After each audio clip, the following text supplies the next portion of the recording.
আসসালামু আলাইকুম বন্ধুরা। আমাদের যে মাছের পুকুর আছে তার চারপাশের পাটগুলো সারাইয়ের কাজ চলমান। জ্যৈষ্ঠের এই কাঠফাটা রোদের মাঝে পানি নিয়ে রওনা হলাম, যেখানে 10 লিটার পানি ছিল। পুকুর পাটগুলো বন্যার কারণে ভেঙে কিছুটা নিচের দিকে দেবে গিয়েছিল, যার জন্য পুকুরের মাছগুলো পুকুর থেকে বের হয়ে যায়। এই জন্য 8 জন মাটি কাটার লোক ঠিক করলাম। বাড়ি থেকে আমাদের পুকুরটি দূরে হওয়ার কারণে বিলের আইল ধরে প্রায় 10 মিনিট হাঁটার পর পৌঁছালাম সেখানে। সেখানে গিয়ে দেখি যে পাশ থেকে পাড়ের বেশি ক্ষতি হয়েছিল সে পাশ থেকে পাট সংস্কারের কাজ শুরু করে দিলেন তারা।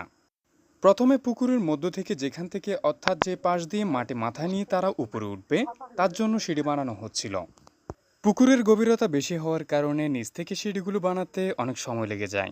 যাই হোক, সিঁড়ি তৈরি করা হলে মাটি কাটা শুরু হয়। মাটি কাটার ভাইদের সাথে আমারও কাজ করতে হচ্ছিল, তাই তেমন একটা ভিডিও তৈরি করতে পারছিলাম না।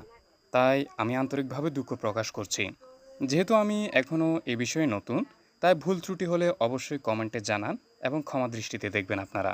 মাটি কাটার বিরতি দেওয়া হলে দেখি একজন ভাই সেখানে পা কেটে যায়, আর সেখানে সে ওষুধি পাতা লাগিয়ে দেয়। বিরতির ভেতর আমরা সবাই একসাথে নাস্তা করি। মূলত পেট ভর্তি থাকার জন্য আমরা ছোলা আর মুড়ি খেয়েছিলাম।